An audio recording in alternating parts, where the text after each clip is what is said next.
What's going on, y'all? So it's KP here. It is time to talk about some money, man. I know you guys have been waiting for it and you really want to understand how to turn credit into cash, right? Alright, so for this YouTube, I'm going to give you guys the full breakdown, step by step, of what you need to do in order to turn credit into cash. There's going to be a couple tools that we need to use, and I'll be pausing and sharing screen and doing the things like that. But the first thing you have to have, it's a credit card and a debit card. Has to be a credit card and a debit card. You don't want to use the same bank. So you guys can see here I'm using my Navy Federal. This is a Navy Federal Cash Rewards credit card, and this is a Navy Federal business card, my business debit card. But like I said, you don't want to use the same bank. So if I gave you guys a different example, I would say if I'm going to use my Navy Federal credit card, then I want my bank to be with a different bank. Wells Fargo, Bank of America, any other bank that is not my specific Navy Federal credit card. And we'll get to that after in a second, right? Now that you have your credit card and your bank or debit card, whatever, you got to have a debit card for it. It's going to be important when it comes down the line. So just a quick list of 5. Ibotta is one, Rakuten, Dosh, Shopkick, and Swagbucks. That's just 5. And there are probably plenty more. But the one that I use the most is Rakuten. I'll have a link in the description below so you guys can get a referral fee. If you sign up using my Rakuten account, you and I will both receive $30 once you do your first, I believe, once you spend your first $30 on the app. But using this method, that's going to be nothing. You're going to be able to spend a quick $30 in your first swing, right? Okay, so let's get to the nitty gritty. First thing you want to do, you have your debit card, you have your credit card. We want to go to the app, so we're going to go to the Rakuten app. Let me go to the Rakuten app, and I'm gonna be walking through it on my phone. But you want to pull up the Rakuten app, right? So let's pull it up. And on Rakuten, once you guys have your Rakuten pulled up, you want to look and see. I'm not sure if the camera's going to pull it, but if you have the Rakuten app pulled up, you're going to see several stores listed. So for me, I'm seeing Finish Line, Ulta Beauty, Walmart, Dell Technology, Ace, etc. It's going to be almost any store you can think of, right? So what I see now is Ulta Beauty has 10% cash back. The reason why that is so beautiful is because 10% cash back, every $100 we spend, Rakuten is going to pay us $10. If the credit card you're using, such as your Cash Rewards credit card, pays you to spend, you're now getting more percentages off of that. So this gives me 1.5%. With the Rakuten giving me 10%, that gives me 11.5% cash back for every dollar that's spent. I'm going to use the app again. You want to click whichever one you want. So Ulta Beauty, you see it's activated. I'm going to go on Ulta Beauty, and depending on what your credit limit is, don't go crazy. You don't want to spend over your credit limit, right? You want to just make purchases. It doesn't matter. It doesn't matter what you're purchasing. You want to make purchases. I always say I try to do at least $100 worth of purchases. And when I say $100 worth, I mean if Rakuten is giving me 10%, I need to spend $1,000 to make $100, right? So what I'll do is I'll go through and I'll just look for the most expensive perfume, the most expensive packaging, whatever they have, so I don't have to buy as much. I'm gonna go in here. Let me see. Let's see what they have. Luxury at Ulta. So I'll shop.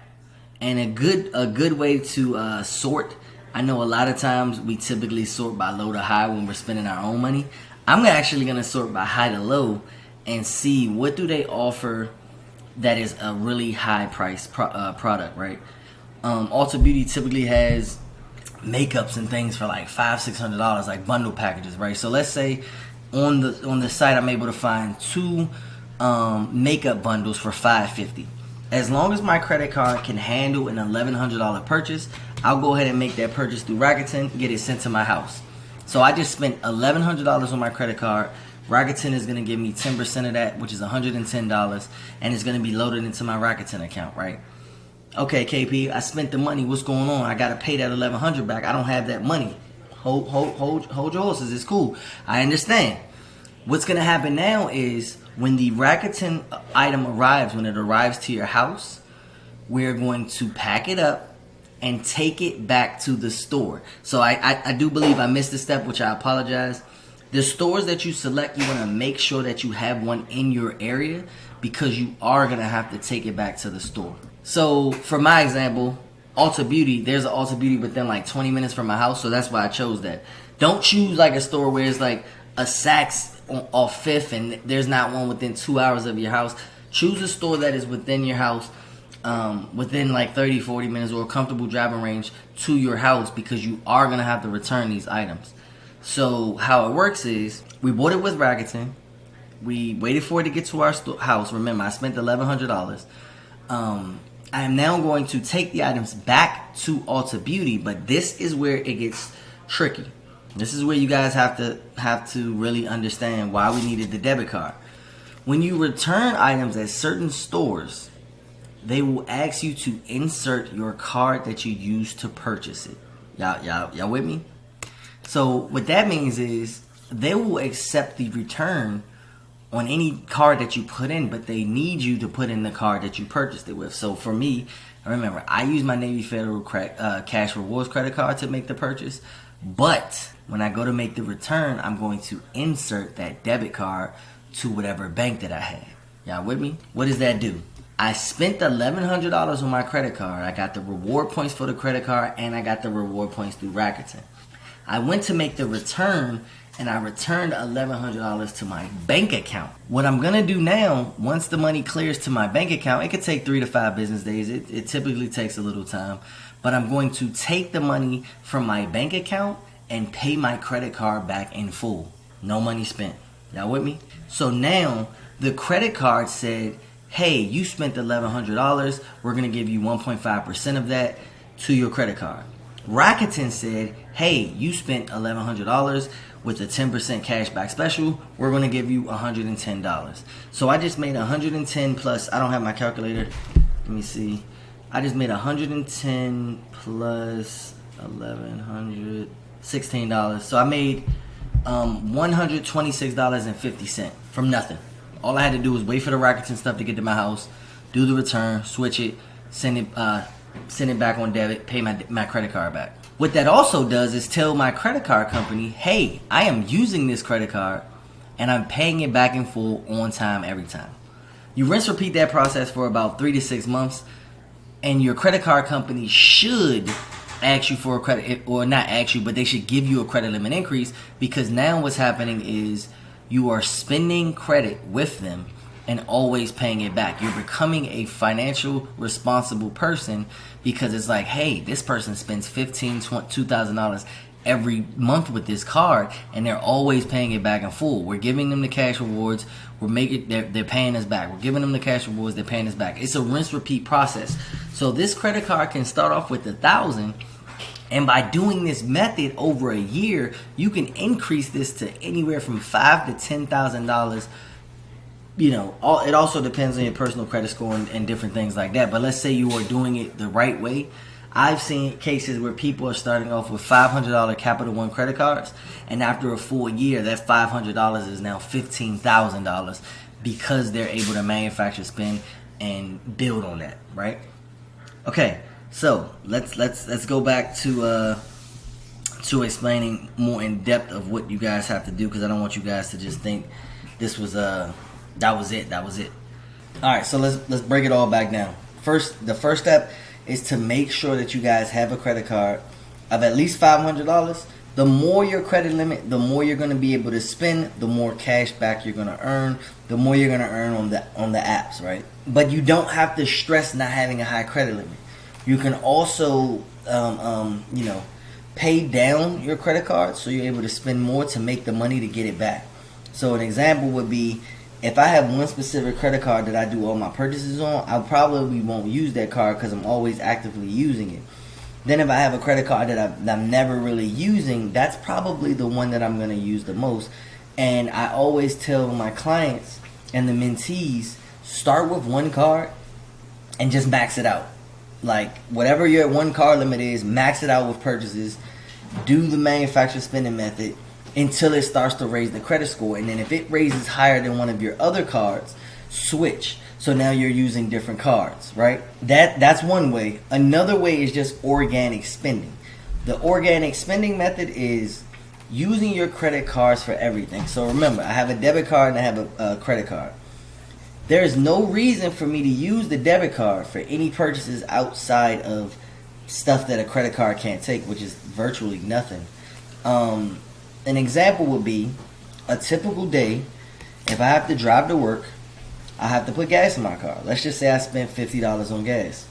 You got $50, and I'm gonna do the calculations that way y'all can see. But let's say you spend $50 on gas for the week, right? Okay, $50, and then that week you probably spent $150 on groceries. You went out to the movies, did a bunch of miscellaneous spending like restaurants and things like that. I'll just throw an extra $300 in there just to laugh. So let's just say you spent $500 this week, right? If you use your debit card, that means $500 has been debited from your account. No rewards, no benefits, no nothing. You just spent $500. Now, however, if you use a credit card, depending on where you go, there are apps like Upside that will pay you to spend for gas. There are the apps that I mentioned earlier in the video. And there are other apps that apply to different restaurants and things like that, along with the fact that there are certain credit cards that reward you more depending on where you go, such as gas credit cards can give you up to 5% for gas purchases. So if you spent $50 on gas and you're getting back 5%, that's it's only $2.50, but hear me out, because we're going to do a whole year's worth of savings, right? So if you're spending $50 a week on gas and you're only getting rewarded $2.50, let's do that by 52 in a year on gas alone, that credit card is going to pay you $130. One credit card for something that you were going to spend money on anyway, right? $130. If you're spending $50 a week, that's giving you 2, maybe 3 weeks worth of free gas, because you're using your credit card, on top of the fact that it's building your credit, you're maintaining on-time payments, and you're going to have a credit limit increase because you're showing financial literacy with using that credit card. Financial education is very, very important, right? So that's just one example. Now you do the grocery stores, you're spending $200 a week by 52. That's $10,400. Let's just say you're getting 4% back on that. You're getting $412 back on your groceries. And this is including the apps. This is just giving you guys the credit card perspective. So you're spending the exact same amount of money. You're not going out your way. You're not paying interest on any of those things, as long as you do it strategically. And now you're making money by not having to actually spend money. Or you're making money by spending the money that you were going to be spending anyway. That's really what's most important. Because you're going to spend the money anyway, you might as well be rewarded for it. That's the most important thing here. So let's recap. I don't want to talk you guys' heads off. Let's recap. The first way is manufactured spending. That is the act of spending credit, returning it to debit, using the debit to pay the credit card back, and then rinse repeating using third-party apps to be rewarded more money. The second method is just organic spending, but filtering the money through your credit card. So you go to buy the gas, you use a credit card to purchase the gas, and the same money in your bank account that you were going to use to buy the gas, you instead use that to pay back the credit card. Now the gas is collecting reward points. If you have certain apps on your phone, those are going to be collecting reward points, and then you use them all when you need to, right? The third method, and I didn't bring this method up, is the liquidation method. This is very similar to the manufactured spending method, but this one is the act of purchasing gift cards. And let's say you have a grocery store, a local grocery store near you, and they sell Visa gift cards. This method is recommended for anyone who has credit cards of $500 or less. If you're not able to spend a whole bunch of money, you're just trying to spend and make purchases so your credit card company can see that you can build on those. This method is for you. So the first step would be to take your credit card, got to be a credit card, and go to the local grocery store, Publix, Walmart, Publix. It depends on your location. I know up north they have like Giant and Food Line and things like that. But go to your local grocery store and look for a Visa Vanilla gift card. Let me see if I got one here. Boom. This is what it's going to look like. Don't worry about the card. The card is empty. So that's what it's going to look like. This is only for $50. They can go up to $200. I believe they have ones that go up to $500, and those are the key ones because those will let you swipe for more. But what you do is you take your credit card and you purchase a gift card for the maximum of value that is allowed. So if you get a $200 one, a $400 one, $500, etc., purchase that gift card. it is going to charge you a fee of anywhere between $3.95 to $6.95. Once you get that gift card, you can wait a day, you can do it immediately. Some people do it right there at the counter. You then take that gift card, because it's a debit. Visa Vanilla act as debit cards. You then purchase a money order for the exact amount of the gift card minus whatever the money order fees are. So if we have a $500 gift card and money orders cost 89 cents, we are going to get a $499.11 gift card, which is going to completely burn the $500 off this gift card, right? Now that we have the money order, we're going to take the money order to our banks and deposit it back to debit. The money order should clear. It should clear a lot faster. Typically, when you first use the money orders, it's going to take a little second. But once the money order clears in your bank account, use the bank account to pay the credit card back. That method is a lot faster than the purchasing items method, and it's a lot less riskier because you don't have to worry about employee of the month asking you to show your receipt, or hey, you've been returning here a bunch of times, or getting your account locked because all you're doing is returns and organic spending. Also, it's good because if you're trying to rack up a lot of points, or if you're trying to rack up a lot of purchase and paybacks, you can do that easier with smaller cards with less risk. I tell people to start here when you only have maybe 1 or 2 credit cards of like $300 or something like that, so you can make the purchases, pay it back. A lot of those lower end credit cards don't give you reward points anyway, so it's cool to do this method because purchasing money orders does not go toward your credit card reward points. So I wouldn't recommend it if you have a card for $15,000. The money order method isn't going to be beneficial to you because you won't get any of those points. However, the manufacturer spending method will give you points because it's showing that you're using them at retail stores and then doing the return to your debit card, which the credit card won't see if they are different banks. Please, please, please remember, when you guys are doing this, it has to be a different bank. You do not want to do Navy Fed to Navy Fed because they're going to see, hey, you made a purchase with this but made a return to that and then tried to pay it back. They're going to catch on, and that's when you get the red flags and they'll shut it down. But however, if you do a Navy Fed credit card to a Wells Fargo bank, they don't have any reason to talk to each other. They're just going to see, hey, a refund was made. I don't care what you do with it. And then you go to pay your credit card backs, and they're just like, okay, cool. You made a purchase. You made a payment. Hey, you had a return. You made a payment. Out of sight, out of mind, right? So those are your 3 methods, man. I hope this brought you guys plenty of education to understand that it is a very easy way to turn credit into cash. This is on a smaller scale. Once you start getting bigger lines of credit and bigger credit cards, such as the 0% interest credit cards, you'll learn how to liquidate those credit cards to do the things that you want, such as investing and things like that. When your credit limit hits about a 720 and you get to that upper tier of credit, you won't only get higher limit credit cards. You'll start to get lower interest credit cards, such as the 0% interest credit cards, and you can manipulate the money on those credit cards as if it was a loan. Like, let's just say I had a credit card for $25,000 at 0% interest. I can liquidate that money, which is pulling all the money off without doing a cash advance at 0% interest, and then paying the credit card back over time as if I got a $25,000 loan instead. The benefit or the beauty of that is that I would still get the reward of spending $25,000, which I could also pull as extra money, and then you could just go about paying that back. The 0% interest credit cards usually last anywhere from a year to 18 months. So if you strategically plan out the money, how much you got to pay back each month, and making your money make money, you should be able to pay it back well before the expiration date, and no interest is accrued. But that's it, man. I hope you guys got education from this. Hope you guys, if you have credit cards, go ahead and start burning them up, man. Use these credit cards the way that they're supposed to be used. Use your credit cards responsibly. If you are in credit card debt, I do have several other YouTube videos that can help you get out of it, so you can start using your credit cards to make money, right? That is it. Peace out, man. I hope you guys enjoy making money without having to spend a dollar.